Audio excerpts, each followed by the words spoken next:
하나님의 말씀 골로새서 1장 24절 말씀부터 29절 말씀이 되겠습니다.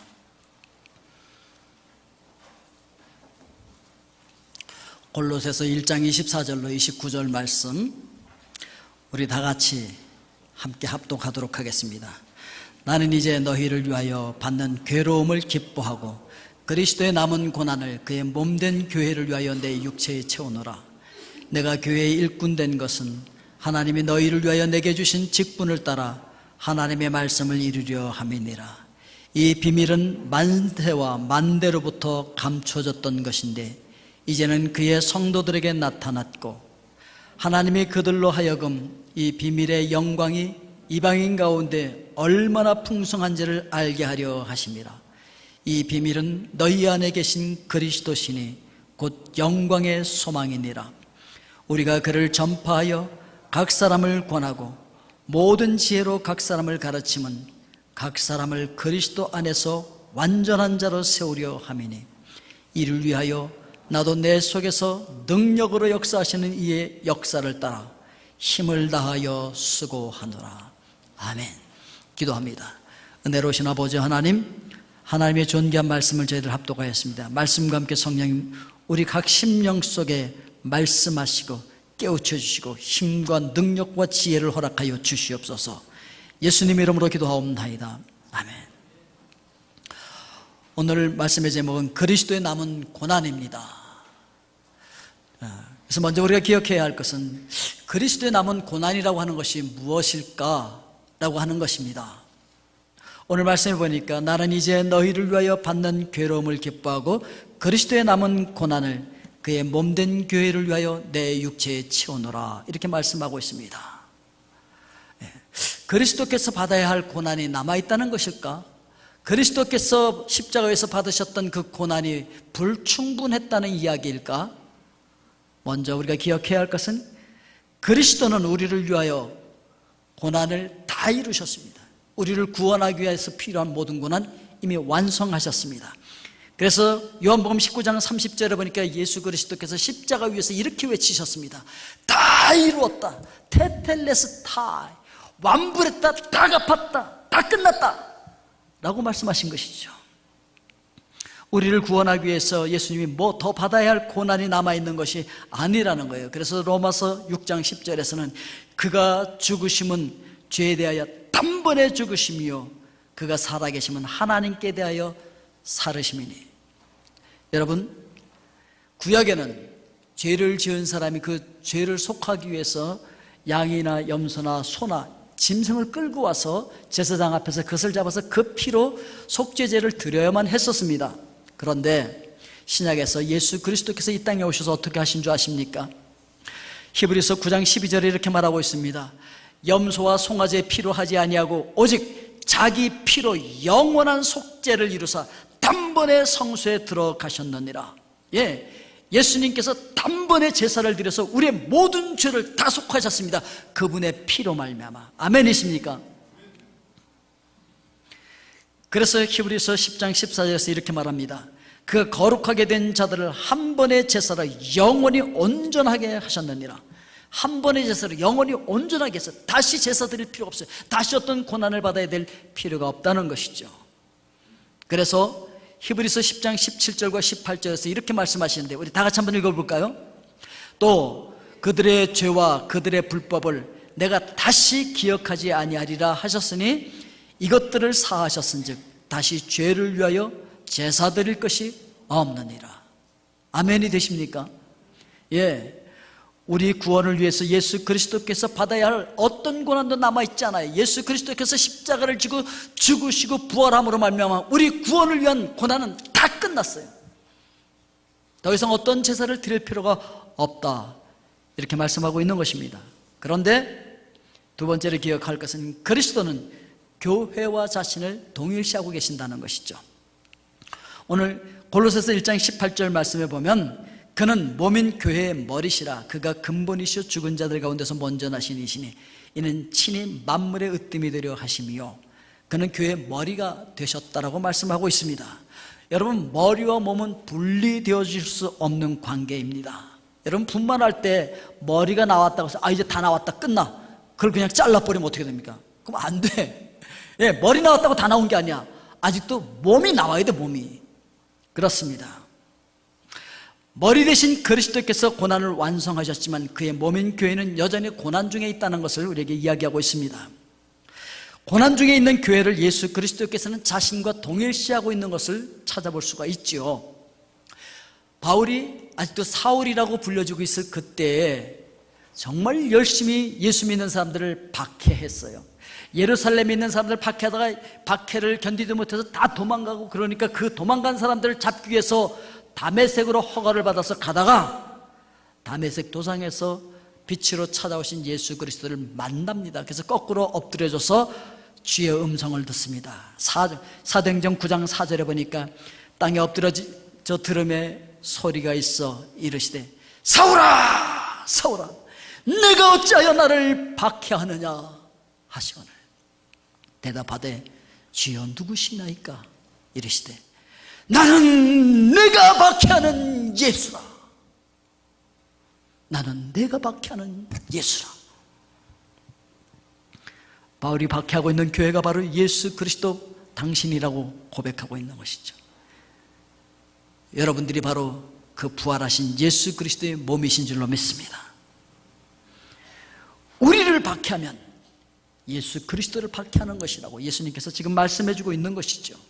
세 번째 우리가 기억할 것은 교회가 이 복음을 전하기 위해서 받아야 할 고난이 남아있다는 사실인 것이죠.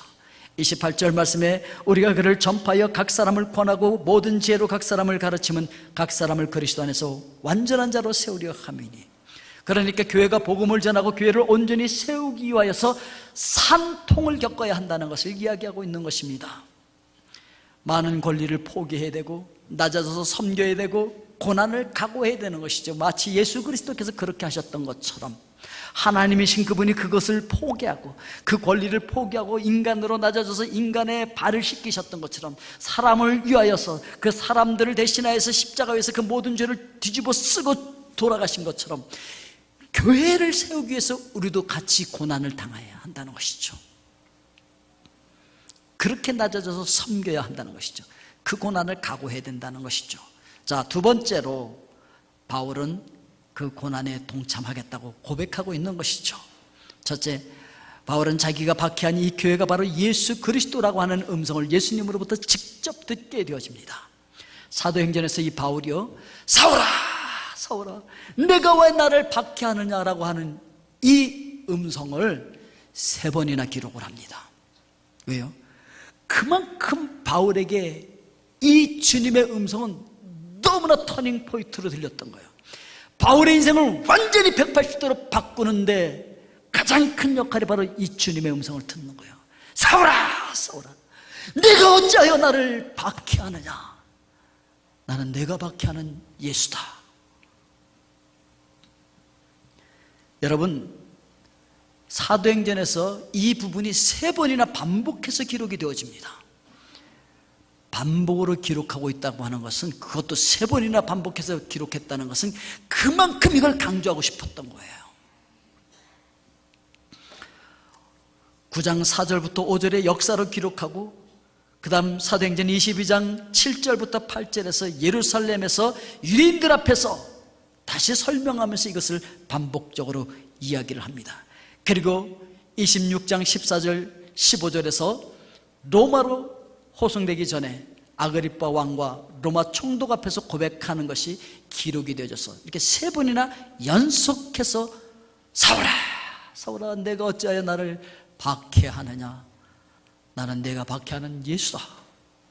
그렇게 말씀하시면서 교회의 머리가 되신 예수 그리스도께서 그의 몸인 지체들을 박해하는 것이 바로 나를 박해하는 거라고 동일시하고 있는 것, 그리고 직접 바울에게 그렇게 말씀하고 있는 것을 여기서 우리가 찾아볼 수가 있습니다. 이 음성을 직접 들은 거예요. 나는 내가 박해하는 나사렛 예수라. 아니, 박해하면 주님께서 와서 확 없애버리면 되잖아요. 목 그냥 날려버리면 돼요. 번개를 쳐서 그냥 없애버리든지, 그렇게 주의 몸된 교회들을 그렇게 앞장서서 박해를 하고 난린데 그냥 해버리면 되잖아요. 근데 왜 그러지 않고 사울아 사울아, 내가 어찌하여 나를 그렇게 박해하니? 나는 네가 박해하는 예수야. 왜 나를 박해해? 이렇게 말씀하신 이유가 뭘까요? 이거죠. 사울아, 그럼에도 불구하고 난 너 사랑해. 네가 나를 그렇게 아프게 함에도 불구하고 난 너 사랑해. 너가 나에게 그렇게 고난을 주고 있지만 그럼에도 불구하고 나는 너를 사랑해. 너를 위해서 내 생명을 버린 거야. 그렇게 말씀하시는 거지. 그 음성을 들은 거죠. 그 복음을 들은 거죠, 바울이. 그래서 바울은 최고의 전도자가 되는 거예요. 두 번째, 바울은 그리스도의 몸된 교회를 위해서 그 고난을 자처하는 거예요. 그래서 오늘 24절 말씀을 보니까 우리 같이 한번 읽어볼까요? 나는 이제 너희를 위하여 받는 괴로움을 기뻐하고 그리스도의 남은 고난을 그의 몸된 교회를 위하여 내 육체에 채우노라. 내 육체에 채우노라. 지난 월요일날 새벽에 제가 이 요로결석 때문에 너무 고통스러워서 이 병원으로 가면서 몸이 너무 고통스러우니까, 야, 주님, 저는 이런 고통 못 당할 것 같아요. 이렇게 고통당하면서 순교는 전 못할 것 같으니까 만약에 순교해야 된다면 그냥 한 번에 끝나는 그런 거 좀 하게 해주세요. 그러면서 딱 떠오르는 게 IS가 이렇게 한순간에 그냥 참수하는 거는, 야, 굉장히 자비를 베푸는구나, 그런 생각이 들더라고요. 이렇게 고통을 오래 주면서 죽이면 얼마나 힘들겠어요. 근데 그냥 한순간에 끝내주니까, 야, 자비를 베푸는구나, 그런 생각이 다 들더라니까요. 그러면서 그리스도의 남은 고난을 그의 몸된 교회를 위하여 내 육체에 채우노라, 뭐 이런 걸 생각하게 되어지면서 오늘 이 말씀의 본문이 된 거예요. 그래서 바울은 늘 예수 그리스도의 십자가를 지고 죽습니다. 그래서 예수 그리스도의 생명이 그 몸에서 역사하고 나타나게 되는 것이죠. 고린도서 4장 10절에 보니까 우리가 항상 예수의 죽음을 몸에 짊어짐은 예수의 생명이 또한 우리 몸에 나타나게 하려 함이라. 예수 그리스도의 죽음을 짊어져 날마다 십자가를 지고 예수 그리스도와 함께 죽어, 그랬더니 예수 그리스도의 생명이 우리 몸속에서 나타나더라는 것이죠. 그래서 바울은 이 그리스도의 고난에 동참함으로 예수 그리스도의 그 흔적을 가지고 있다고 얘기해요. 갈라디아서 6장 17절에 내가 내 몸에 예수의 흔적을 가지고 있노라. 오늘 여러분들은 여러분들의 몸속에 예수 그리스도의 흔적을 가지고 있습니까? 그래서 바울은 자기가 예수 그리스도의 몸된 교회를 위해서 받은 그 고난에 대해서 고린도후서 11장 23절부터 이렇게 고백하고 있습니다. 내가 수고를 넘치도록 하고 옥에 갇히기도 하고 매도 수없이 맞고 여러 번 죽을 뻔하였으니, 24절에 보니까 40에 하나 감한매를 5번이나 맞았으며, 25절에서는 3번 태창으로 맞고 1번 돌로 3번 파손하고, 그리고 강의 위험과 강도의 위험과 동족의 위험과 이방인의 위험과 신의 위험과 광야의 위험과 바다의 위험과 거짓 형제들 중에 위험을 당하고, 27절로 가니까 수고하며 애쓰며 자지도 못하고 줄이고 목마르고 여러 번 굶주리고 춥고 헐벗었노라. 이 바울보다 더 고난당한 사람은 없는 것 같아요. 그런데 외부로부터 오는 이 고난, 이거 아무것도 아니라는 거예요. 오히려 지금 나를 누르고 나를 고통스럽게 하는 것이 무엇인 줄 아느냐? 그것은 모든 교회를 위하는 내 염려라고 얘기하고 있어요. 28절에서 교회가 완벽하다고 한다면 고통당할 필요가 없는데, 그 연약한 교회를 볼 때, 시험당하는 교회를 볼 때 바울이 너무 마음이 아파서 견딜 수가 없는 거예요. 그러면서 바울은 자랑할 게 없는데 자랑할 게 있다면 나의 약한 것, 이걸 자랑하겠다, 이렇게 이야기하고 있는 것이죠. 세 번째로 바울은 교회를 위한 전도의 직분이 있음을 알고 그걸 위해서 고난을 당하겠다고 이야기하고 있는 거예요. 25절 말씀에 내가 곧 교회의 일꾼 된 것은 하나님이 너희를 위하여 내게 주신 직분을 따라 하나님의 말씀을 이루려 함이니라. 예수 그리스도의 음성을 듣고 바울은 완전히 돌변해 버립니다. 교회를 박해하던 자가 이제 교회를 세우는 전도자가 된 거예요. 왜냐하면 교회를 세우는 것이 바로 부활하신 예수 그리스도를 세우는 것이기 때문에, 전도한다는 것이 부활하신 예수 그리스도를 전하는 것인 동시에 부활하신 예수 그리스도를 세우는 영광스러운 일에 동참하는 것이라는 것이죠. 그래서 이 교회 세우는 일에 이제 완전히 바울이 미쳐버리는 거예요.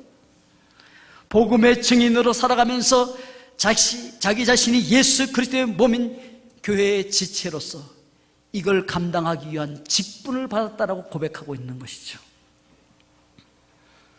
세 번째 우리가 기억해야 할 것은 우리 역시 동참해야 할 고난이 있다는 거예요.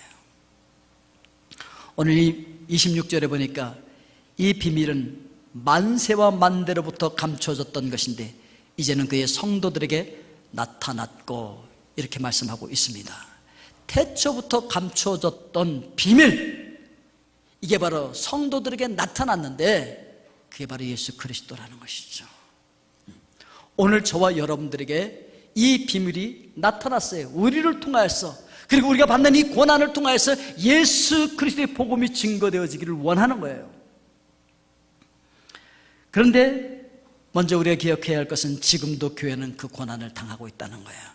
27절 말씀, 하나님이 그들로 하여금 이 비밀의 영광이 이방인 가운데 얼마나 풍성한지를 알게 하려 하심이라. 이 비밀은 너희 안에 계신 그리스도시니 곧 영광의 소망입니다.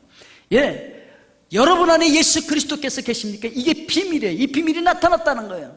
태초부터 감춰져 있던 비밀이 예수 그리스도를 통해서 나타났는데, 그 예수 그리스도를 우리가 가지고 있는 이게 비밀이에요. 이걸 통해서 하나님의 영광이 나타나게 하시기를 원하신다는 것이죠. 요한복음 15장 18절 말씀에 보면, 세상이 너희를 미워하면 너희보다 먼저 나를 미워한 줄 알아. 왜냐하면 내가 그리스도 안에, 그리스도가 내 안에 있어. 우리가 하나가 되었기 때문에 세상이 우리를 미워하고 우리를 박해하면 먼저 누가 박해받는 거예요?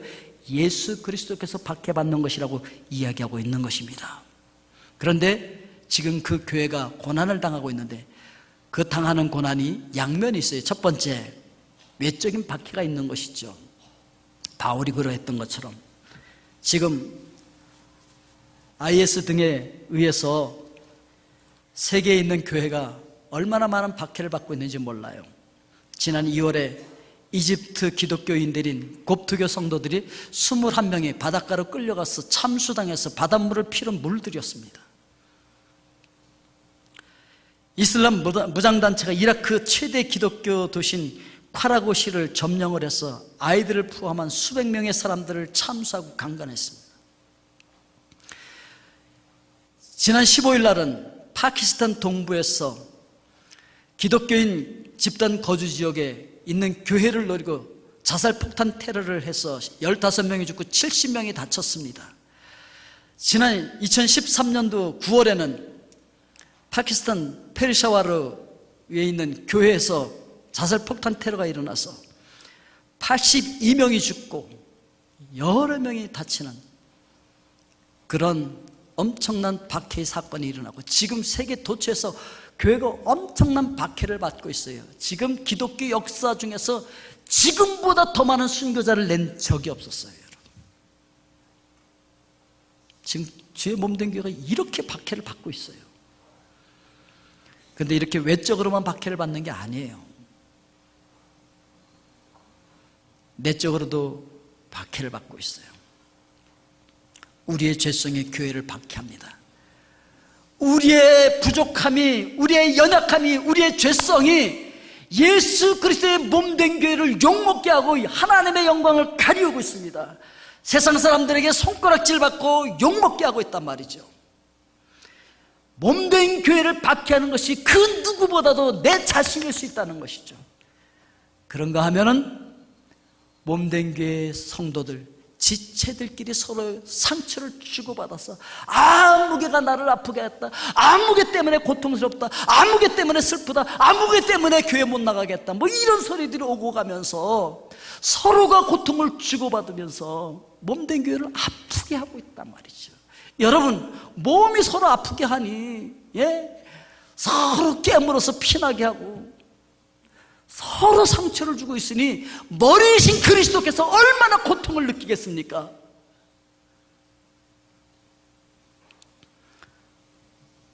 주님께 주님께서 이렇게 말씀하실 거예요. 사울에게 말씀하셨던 것처럼 어찌하여 나를 박해하느냐? 너는 어찌하여 나를 박해하느냐? 나는 내가 박해하는 예수다. 소자에게 한 것이 바로 예수님에게 한 것이랍니다.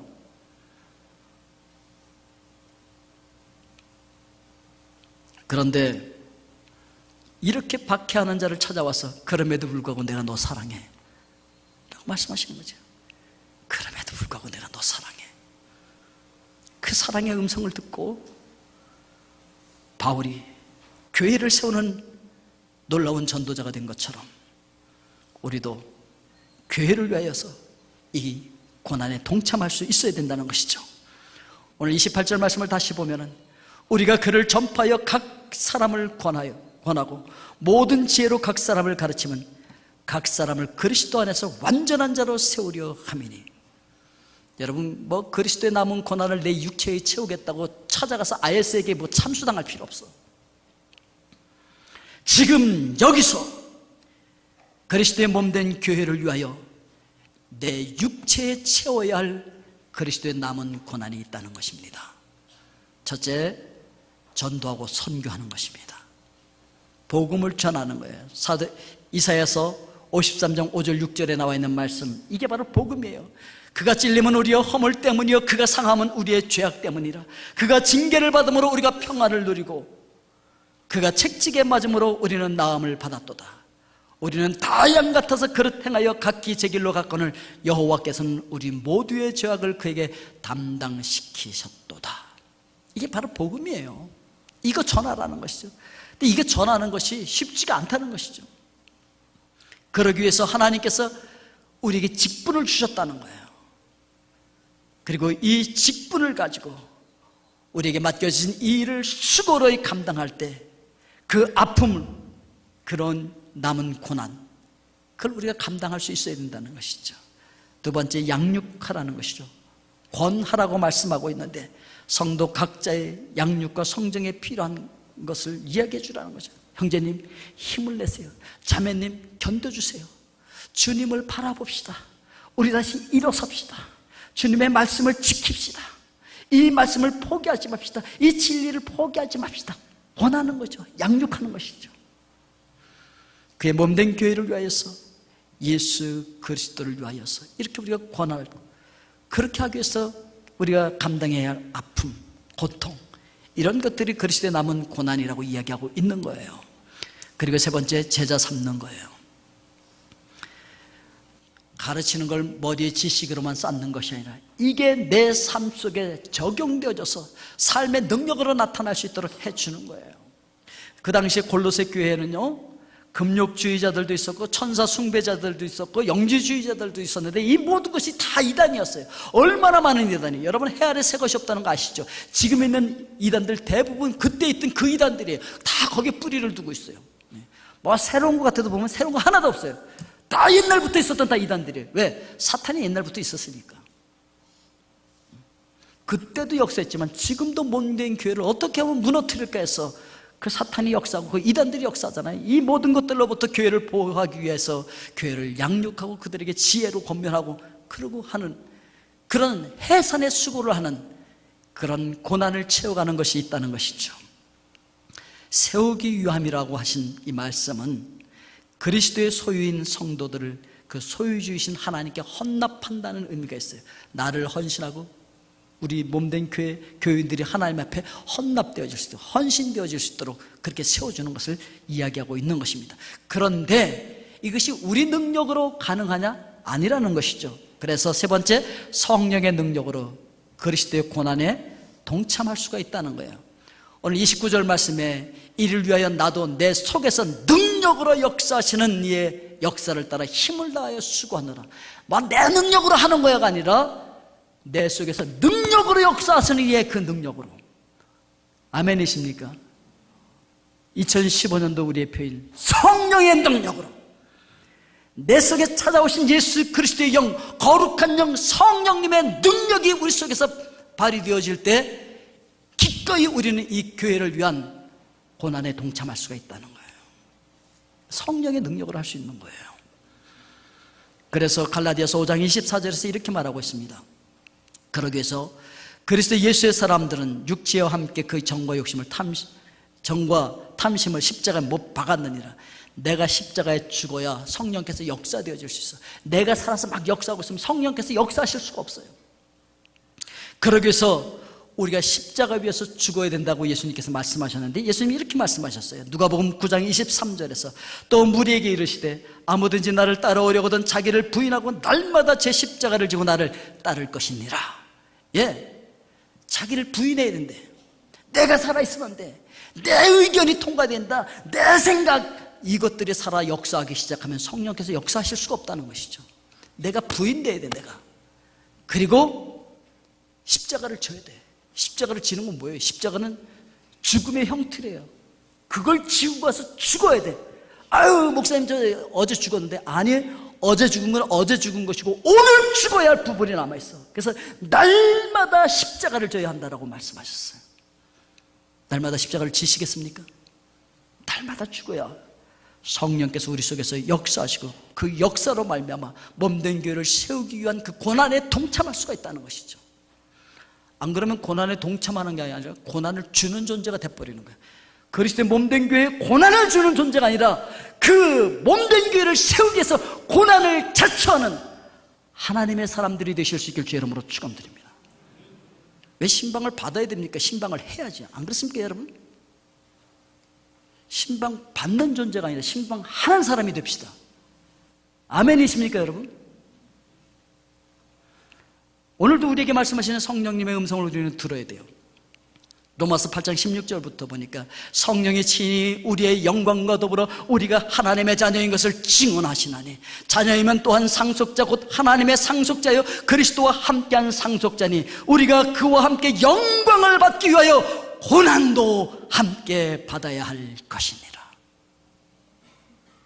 생각하건대 현재의 고난 장차 우리에게 나타날 영광과 비교할 수 없도다. 아멘이 되십니까, 여러분? 장차 나타날 영광을 바라보며 오늘 이 고난을 우리 육체에 채워가자는 것이죠. 두 번째, 참 신앙을 갖는 것이 곧 고난에 동참하는 것인데, 디모데후서 3장 12절에서 무릇 그리스도 예수 안에서 경건하게 살고자 하는 자는 박해를 받으리라. 예수 그리스도께서 진리이신 그분이 이 땅에 오셔서 복음을 전하시는데, 그때 그걸 방해하는 유대인들, 바리새인들, 서기관들, 그들과요 예수님께서 진리를 타협해버렸으면 예수님 고난 안 당하십니다. 그런데 그분은 진리를 포기하시지 아니하시고 진리의 길을 걸으심으로써 그 고난을 당하셨어요. 옛날에 요셉도 마찬가지예요. 보디발의 가정에서 그의 아내의 유혹에 타협했으면 고난을 왜 당합니까? 그냥 즐기고 끝나는 거지. 그런데 하나님 앞에서 진리를 포기하지 않으니까 감옥에 가는 고난을 당하더란 말이죠. 우리도 마찬가지입니다. 이 땅에 살면서 우리가 말씀대로 경건하게 살려고 하면 오만 공격을 받을 수 있고 그래서 고난을 당할 수 있다는 것이죠. 여러분, 그럼에도 불구하고 이 고난에 동참하기를 원하십니까? 이 사순절을 맞이하고 다음 주일이 이제 종료주일과 고난주간이 시작되어지는데 기꺼이 그리스도의 몸된 교회를 위하여서 이 고난에 동참하시겠습니까? 이렇게 외부적인 고난뿐만이 아니에요. 진리대로 바로 살려가면 우리 속에서 옛사람이 이제 총 공격을 해와요. 오늘 말씀을 듣어서 맞았어, 나도 아멘이야, 나도 이제 그리스도 안에서 새로운 피조물이야. 그러니까 이제 나도 말씀대로 진리대로 살 거야, 참되게 살아갈 거야. 결심하죠? 그리고 탁 돌아가면은 그 다음부터 제일 먼저 누가 공격해 오는 줄 아십니까? 여러분들의 옛사람이 총공세를 펴. 전면전이 일어나. 전면전. 그래서 속에서 막 갈등이 일어나는 거야. 말씀대로 살아야지, 진리의 검을 잡고. 근데 또 한쪽에서는 뭔 소리요? 원래 살던 대로 살아. 그냥 세상의 방법대로 살아. 지금까지 했던 대로 해. 뭘 또 잘났다고 새롭게. 이러면서 내 옛사람이 나를 공격해 오는 거야. 그래서 전쟁이 일어나 버려. 진리의 말씀을 부여잡고 그 말씀대로 참되게 살려고 하는 것 자체가 고난이야. 그럼에도 불구하고 이 고난에 동참합시다. 이렇게 올바로 살려고 하면은요 애매한 고난 많이 당해요. 그 고난 많이 당하죠. 이 고난 속에 있을 때는 특별히 나만 이런 고난을 겪는 것 같아. 온 세상에 무거운 짐은 나 홀로 지고 있는 것 같은 그런 느낌이 들 때가 있어요. 우리 찬양곡 중에서 이런 찬양이 있죠. 왜 나만 겪는 고난이냐고 불평하지 마세요. 고난의 뒤편에 있는 주님의 주실 축복 미리 보면서 감사하세요. 너무 견디기 힘든 지금 이 순간에도 주님이 일하고 계시잖아요. 남들은 지쳐 앉아 있을지라도 당신만은 일어서세요. 힘을 내세요. 힘을 내세요. 주님이 손잡고 계시잖아요. 주님이 나와 함께함을 믿는다면 어떤 역경도 이길 수 있잖아요. 주님이 나와 함께함을 믿는다면 어떤 역경도 이길 수 있잖아요. 우리 일어섭시다. 아멘. 말씀을 맺겠습니다. 예수님께서 십자가 위에서 테텔레스타이라고 외치셨습니다. 내가 다 갚았다, 완불했다, 내가 너희들을 위한 고난을 완성했다라고 외치신 거예요. 예수님은 이 교회와 자신을 동일시하면서 교회인 여러분과 제가 복음을 위하여 당하는 이 고난을 함께 당하고 있다고 말씀하셨습니다. 그래서 바울은 교회를 박해하다가 예수 그리스도의 음성을 듣고 예수 그리스도의 몸된 교회를 위하여서 그 교회를 세워가기 위해서 전도의 고난을 선택합니다. 그리스도의 몸된 교회가 지금도 고난을 당하고 있지만, 외적인 박해도 있지만 내적으로 우리 죄성 때문에 우리가 오히려 교회를 박해할 수도 있고 교회를 힘들게 하고 고난당하게 할 수도 있다는 사실 우리가 기억을 했습니다. 오늘 우리 성령님의 음성을 들어봅시다. 어찌하여 내가 나를 박해하느냐? 어찌하여 너는 나를 고난스럽게 하느냐? 나를 힘들게 하고 고통스럽게 하느냐? 나는 내가 박해하는 예수다. 그러나 그럼에도 불구하고 나는 너를 사랑한다. 그럼에도 불구하고 나는 너를 사랑한다. 이 주님의 음성에 반응하여서 그리스도의 몸된 교회를 위해서 남은 고난을 우리 육체에 채워가는 하나님의 귀한 백성들 되실 수 있길 주의 이름으로 축원드립니다.